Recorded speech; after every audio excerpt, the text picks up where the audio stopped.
Welcome to the ZimmCast, a program dedicated to bringing you what's new in agricultural marketing. The ZimmCast is the official podcast of AgWired and hosted by Chuck and Cindy Zimmerman. Hello and welcome to the ZimmCast. I'm Chuck Zimmerman. In this episode, I'm going to talk with the new presidents of the AgComm Network and Livestock Publications Council. They took over that position during the recent Ag Media Summit. So I'm going to start out with Joel Reichenberger. He's Senior Editor, DTN Progressive Farmer, and new President of ACN. Then you'll hear from Anne Kimmey, Founder and CEO, Cultivate Agency, the new President of LPC. So let's get started with Joel. Well, first of all, Joel, introduce yourself and tell us what you do. Yeah, I'm Joel Reichenberger. I cover machinery and technology and am kind of the lead photographer for Progressive Farmer Magazine and DTN website, dtnpf.com.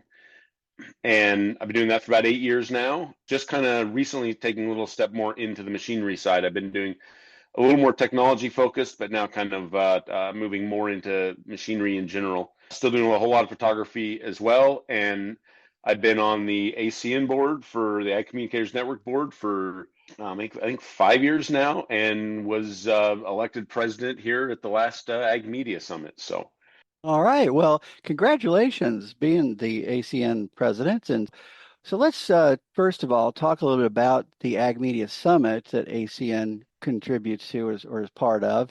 How did that go for you this year? Yeah, I was in St. Louis. It was really neat, right there, right on the Mississippi River, right underneath the arch. I kind of laughed because my hotel room, boy, you could look out the window and you could just kind of see the foot of one side of the arch. But when you're that close, that's pretty cool. I was kind of laughing like, oh, look, I can just barely see a national monument there. Being that close was super cool. But honestly, I was so busy inside, I feel like I barely even noticed where we were. Just because there was so much going on inside and so many meetings and everything. And yeah, it was a really great program this year, and good attendance as always, and a lot of interesting conversations, and always nice to see a lot of people, and it was a really great year this year. Well, going back to the AgComm Network, what's the plan you've got for this year? I know you're just starting here for your year, but what are some of the things that you're looking forward to as you go through this next year? Boy, I feel so much pressure when you suggest I need to have a plan. Boy, I just kind of take it as it comes. No, but seriously, there's a lot of it's a really interesting time in ag communications and in journalism in general.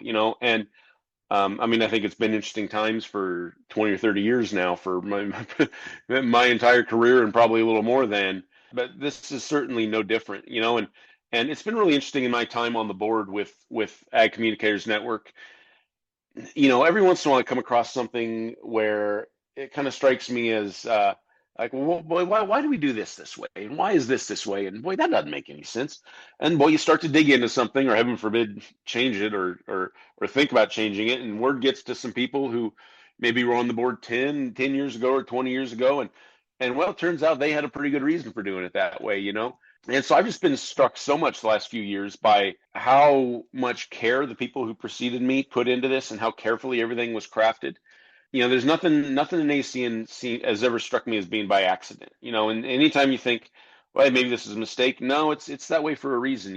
But at the same time, the industry's changing so much, and ACN really kind of prides itself on being kind of a big tent organization that can offer something to a lot of different kind of members.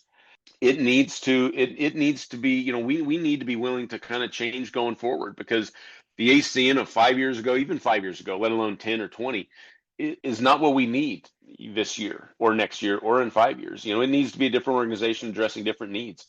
And you have stuff like how AI is going to affect all of our jobs and kind of the industry. Like we are just starting to start to wrap our heads around what that means. Probably not even get to the point of wrapping our heads around it. Just start to grapple with what this is going to mean for the positive and the negative, and how can we, as communicators, how can we use it to make our jobs easier and be more efficient?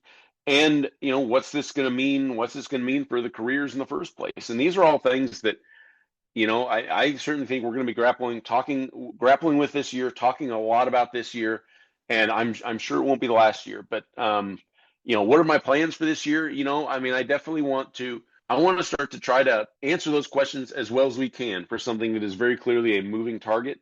And at the same time, make sure I understand why things in ACN are the way they are. Why is this organization crafted the way it is? Why did all these smart people who over the years have poured so much passion into it, why did they make it this way? And what can we do to kind of carry that legacy forward while we are very conscious about making sure that we are an organization for someone who's just entering the field as well, and that we can offer the same value to them that maybe other people found a couple decades ago. Have there been some new changes in the organization that maybe were part of the meetings and stuff that you had at AMS? Because things do change, and I just wondered if some were voted on or things like that.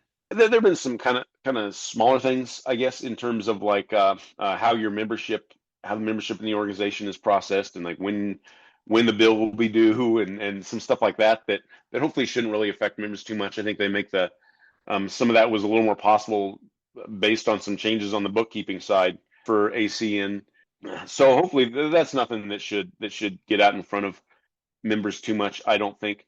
But there's other conversations that are certainly, we're certainly having about like what the different kind of memberships in ACN mean, and what makes sense. I mean, that's certainly an area where it's like what made sense 10 years ago and 20 years ago, and what makes sense today and tomorrow. And those may be different answers, and they might not, but there's certainly something we're thinking about it. And again, not to bring it all back to AI, but we are going to be really focused this year on coming up with an ethics policy that makes sense, something that we can offer our members that can at least help give them a little bit of a roadmap, and potentially, introduces some ethics questions into journalism that have never really been grappled with in quite this way before. And that's something that ACN, no matter whether it's on the journalism side or more on the communication side, and these are some things that our members are going to be grappling with, and ACN needs to help lead in that conversation. And that's certainly something that this year I think we're going to be very focused on, and pulling together and putting out an ethics policy that makes sense. I think is definitely something that I think people can expect to see from us this year, and hopefully weigh in on if anyone can tell me where this is all going and what the right thing to do is. But please send that email immediately.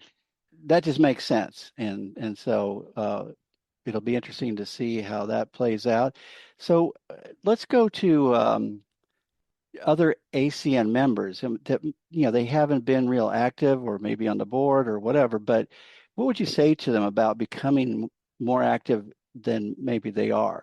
I've certainly found just the more active I've been, the more I've gotten out of it. I remember the very first ACN I went to, or the very first Ag Media Summit I went to, and I've not really been involved in really for very long in the grand scheme of things. It's kind of funny. I was just trying to type out a column for the Byline newsletter that's coming out soon for my first as president for the Byline newsletter for ACN. And geez, I didn't join the organization until 2017. I don't think I was active in 2018. And then I didn't go to my first AMS till 2021, and that's notable because it's kind of a small world, and a lot of these people very clearly it's a small, tight-knit world, and a lot of people have known each other for a long time. So to kind of drop in the way I have, it does kind of put me in an awkward position where my natural instinct is to sit at the back of the room and probably not say a lot. But I got asked to participate on the board of directors a few years ago, and again, my instinct was kind of to show up, crack some jokes during a board meeting, and not get super aggressively involved. But obviously, I was vice president last year and being president this year. And as I've gotten more involved on the board and gotten a better grasp of what's going on and what's happening in the industry, and what do the members care about, there's just so much opportunity and so much value you get out of participating. And even if that's sometimes being the guy in the meeting who's just there to crack a joke or something, it has brought me so much kind of enrichment. It's certainly become a lot more important to me the last couple of years, and I certainly feel like I've gotten so much out of what I put in so far, and I feel like I've just kind of barely started. So I feel like there's going to be a lot more of that for me. Yeah, this I miss because I consider a lot of the members very good friends from over the years. Before we close, is there anything else you might want to add that we didn't touch on at this point? I grew up on a wheat farm in Kansas, went to Kansas State, wrote sports for various newspapers for about 15 years before moving over to the ag side. So that's kind of me and where I'm from. But yeah, I'm excited to see what we can accomplish this year. How did the awards go, and did you get any? I got the runner-up photographer of the year, and I won a couple of the photography categories. So yeah, it was definitely a very good year in the awards. Well, thank you very much, Joel, for taking some time to talk about it as the new president of the AgComm network. I'm Chuck Yeah, Zimmerman. glad I could be here. Thanks. Now let's move over to talking with Anne. First of all, introduce yourself to us and tell us what you do. Absolutely. Thanks, Chuck. My name is Anne Kimmey, and I'm the founder and CEO of Cultivate Agency. We're a full service marketing communications agency based in, really all over the US, but have home offices mostly in Oklahoma, Texas, and Indiana, where we primarily focus on livestock, agriculture clients in the rural lifestyle space. So I've spent my entire career helping ag organizations and associations, fairs, and livestock events tell their stories and connect with their audiences where they serve. Well, congratulations as the new LPC president. So let's talk a little bit about this year's Ag Media Summit and how that went for the organization. Sure. I am. I'm honored to now serve as president of LPC, and it's been an important part of my journey. But on the Ag Media Summit side, I had the privilege of serving as program co-chair. And after nearly a year-long planning alongside an incredible steering committee, it was super rewarding to see everything come together in St. Louis. Really, I would say what stood out to me for AMS was the energy. You know, our industry is rapidly changing, and we tried to put together a program where the sessions reflected that and had conversations around, AI and digital marketing, to some leadership classes or sessions, I should say, with crisis communications, and then at the end of the day, storytelling. So when it comes to LPC here, tell us a little bit about what you view as you are in your year as president. What are some of the changes or things that you may be dealing with, or how do you think the next year is going to be? I think this next year is really going to be a pivotal year for LPC. We are going to be embarking and kicking off our next 5-year strategic planning process. And that always is an exciting opportunity to take a fresh look at where LPC is today and where our profession is heading, and how do we really continue delivering a value to all of our members well into the future. So through this process, we'll be kicking off in the next month and a half. We'll be engaging members throughout the process, really because we want this plan to be built by our membership, not just for our membership. And we want to hear what's important to them, what opportunities they may see, and really how LPC can continue to be the premier professional organization for those in the livestock communication space. So I'm excited about that, about these conversations, and really creating that roadmap that positions LPC for that long-term success. So what would you say to an LPC member about maybe becoming active, with the board or maybe other positions? I would just encourage them to simply raise their hand and get involved. I think that's something that I learned a long time ago. You don't have to wait till you feel like you're perfectly qualified or that it's the right time. There are opportunities in LPC for all different stages in your career. And really that comes from a place of just saying yes. So we've got lots of opportunities to serve on committees, help on projects. And if serving on the board is in their ultimate long-term goal, we definitely can help them get mentored and introduced that direction as well. I didn't really expect when I joined the LPC board, what a difference that would make in creating those lifelong friends and mentors that have shaped my careers in really ways I never expected. With that, LPC is very much a volunteer-driven organization, and our success truly depends on our members who are willing to share their time and their ideas and their talents. And so we have a wide variety of committees for them to get involved with, and I would just really encourage them that every contribution really makes a difference in our organization. We all come from different perspectives, and those perspectives can really help us grow. Well, before we close, is there anything else you'd like to add that we maybe didn't touch on that you want people to know? I think one thing I definitely would love to add is this past year, we had the return of our regional workshop. We had taken a hiatus from those regional workshops. And so last fall, we were in Illinois. This fall, we're returning to Stillwater, Oklahoma, November 6th and 7th to do a regional workshop with OSU.